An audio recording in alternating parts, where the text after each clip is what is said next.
This channel does not promote any violent, harmful, or illegal activities. All content provided by this channel is meant for an educational purpose.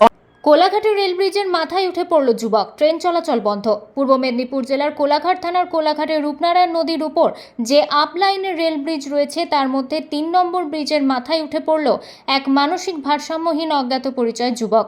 মঙ্গলবার বিকেল ৪টের কিছু পরে ওই যুবককে ব্রিজের মাথায় দেখা যায়। প্রত্যক্ষদর্শীরা জানান, ব্রিজের উপর দিয়ে একটি এক্সপ্রেস ট্রেন যাওয়ার সময় সেই ট্রেনের চেন টেনে ব্রিজে নেমে পড়ে ওই যুবক। এরপরে আস্তে আস্তে ব্রিজের মাথায় চড়ে বসে। স্থানীয় বাসিন্দা এবং রেল পুলিশ অনেকবার ওই যুবককে নামানোর চেষ্টা করে, কিন্তু ব্যর্থ হয়। নামানোর চেষ্টা করলে রেলের হাই টেনশন লাইনে পা দেওয়ার ভয় দেখায়।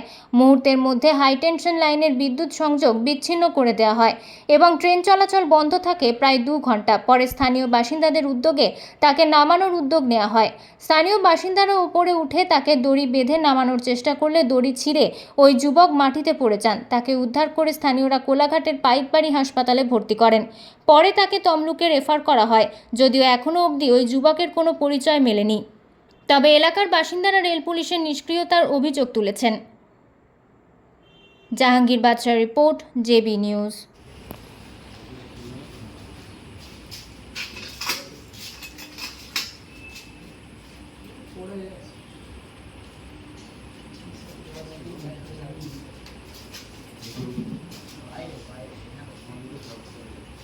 মানে একজন ব্যক্তি ছিল, সে ট্রেনের চেন টেনে সে নিচে নেমে গেছে, নিচে নেবে ব্রিজের উপরে উঠে গেছে।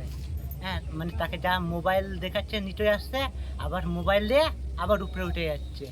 আমরা 4-5 জন মিলে উপরে উঠেছিলাম, উঠে তাকে নামানোর চেষ্টা করছি, সে কিছুতেই নামেনি। তারপরে একজন উঠছে, তাকে ধরে তাকে পুরো ফেলে দিচ্ছিল। আমিও উঠে ধরছি, আমাকেও পুরো ফেলে দেওয়ার কাছে আমি আরেকটু নিচে পুরো পড়ে যেতাম। আর একজন উঠে তাকে ধরে তার পায়ে হাতে দড়ি বাঁধা হয়েছে। মানে বাঁধার পরে তাকে নামানোর অনেক চেষ্টা হয়েছে, কিন্তু সে নামছিল না। লাস্টে দড়ি বেঁধে তাকে নামাতে গেছে, মানে দড়িটা একটু মজবুত ছিল না, সে ছিঁড়ে নিচে পড়ে গেছে। এখন হসপিটালে নিয়ে আসছে, সে এখন পুরোপুরি সুস্থ আছে। পুলিশের এতে আসছি, রেল বেড়াতে। তোমার নাম কি? আমার নাম শেখ আফরোজ। কোথায় বাড়ি? আমলহান্ডা। চূড়ান্ত অবস্থায় ছিল, দড়িটা বাঁধা হয়েছিল, কারণ যে আমরা তো আর প্রফেশনাল নয়। যারা ছেলে ছিল, কেউ আলু বিক্রি করে, কেউ ব্যবসায়ী। প্রশাসনের লোক থাকলে অবশ্যই সেটা নিচে নামতো। প্রশাসনের যদি লোক থাকতো অবশ্যই সেটা নিচে নামতো, কারণ আমরা বাবু নামাতে কী করে জানবো? তো আমরা নামাতে গেছি, ওয়েটটা পড়তে গামছাটা ফসকে যাওয়ায় নিচে পড়ে গেছে। তোমার চেন টেনে আদ্রানোটা কি ছিল? সেটা চেন টেনে উঠে পড়েছিল ওপরে। বিগত 3 ঘন্টা ধরে এখনো পর্যন্ত নামা হয়নি। তো প্রশাসনেরকে আমরা জানানো হয়েছিল, তারাও এসেছিল। তো তারা যে উঠিয়ে যে নামাবে, তারা কোনো নামানোর কোনো প্রস্তাব নেয়নি। তো তাই কারণে আম পাবলিক এবং যুব ছেলেরা তারা নিজেরা উঠে যে নিজের জীবনে ঝুঁকি নিয়ে উঠেছিল। উপরন্তু আপনারা দেখেছেন হয়তো ক্যামেরায়, মারধর পর্যন্ত করেছে, মারধর পর্যন্ত খেয়েছে এবং ফেলে দেওয়ার পর্যন্ত। কারণ দেখুন, ওইটুকুন জায়গায় কোথা দিয়ে রিস্ক থাকবে। এই কারণে যতটুকু আমরা পেরেছি যে বাঁচানোর চেষ্টা করেছিলাম, কিন্তু এখনো পর্যন্ত আর কিছু হয়নি। অতটা বেঁচে আছে, পড়ে যে রক্ত এরকম বেরোয়, ওটা স্বাভাবিক ব্যাপার, ওটা হবেই। আমাদের ওটা কিছু করার নেই। পাটা খুলে যাওয়ার থেকে ওটা পড়ে গিয়েছিল। ব্যালেন্সটা আমার। আমার নাম শেখ মুক্তার। ভাবে লাগানো হয়েছে, ছিঁড়ে পড়ে গেছে। অনেকক্ষণ দিকে 4টে দিকে ভদ্র চেন পুলিং করে ওই সব কিছু করতেছে, করার জন্যই এইরকম অবস্থা। এই মাত্র লাগানো হলো, এই লাগানো হওয়ার জন্য এই বেরিয়ে গেল হাসপাতালে। জিআরপি আর কি করবে? সহযোগিতা করেছে, তারা কোন দিকে কি করবে? সিনিয়র যারা ছিল উপরে উঠে গিয়ে তারা ধরে নামিয়েছে। লোকাল পাবলিক খুব সুন্দর। না, কি নাম? আমার নাম লক্ষণ দাস। হ্যাঁ, আমার বাড়ি এখানে দোকান। করার কিছু নেই, যা পরিস্থিতি কল্পনার বাইরে। এরকম দুর্ঘটনা দেখা যায় না। দাদা কি হয়েছে? আপনি অ্যাকচুয়ালি ও একটা মালগাড়ি আসছিল 5টা 20 নাগাদ। ওই টাইমটায় চেন টানার পর ওখান থেকে ও উপরে সিধা উঠে যায়, গাড়িটা বেরিয়ে যায়।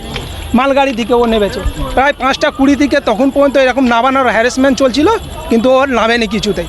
যার জন্য আমাদেরকে বাধ্য হয়ে সবাই মিলে প্রশাসনের হেল্প নিয়ে আমাদেরকে উঠতে হয়েছে, উঠে ওকে এখন বাঁধা হয়েছে। যেটা দেখতে পাচ্ছেন কি এটা কি স্থানীয় বাসিন্দা? না না, স্থানীয় নয়, এর দূরের কোথা বাইরে। আচ্ছা ও বাংলা বুঝে না, আচ্ছা, মানে মানে মানে হিন্দি নয়, তেলেগু টাইপের কথা বলছে, আচ্ছা বাংলা বলছে না। আচ্ছা তো এবার জেনে বলছে না কি অজেনে তা বলতে পারছি না। আচ্ছা, যেটা শুনতে দেখতে পেলাম যে ফোন চাইছে, এটা কি সত্যি? না না, ও তো টাকা বাহানা। আচ্ছা ওর কাছে কোনো ফোন দেখতে পেলাম, দুটো ফোন আছে অলরেডি। আচ্ছা। আবার তারপরে প্রশাসনের তরফ থেকেও মানে একটা ভাঙা ফোন দেওয়া হয়েছিল, কিন্তু ওকে লাভাবার কারণে, কিন্তু লাভানো হচ্ছিল না, তার কারণে ওকে তুলে ওইরকম ধরে বাঁধা হয়েছে। কি নাম আপনার? আমার নাম নাজির মোল্লা। Thank you. বন্ধ্যাত্ব কোনো অভিশাপ নয়, এটি চিকিৎসার মাধ্যমে নিরাময় সম্ভব। পূর্ব মেদিনীপুরের সর্বপ্রথম টেস্ট টিউব বেবি সেন্টার এখন তমলুকে।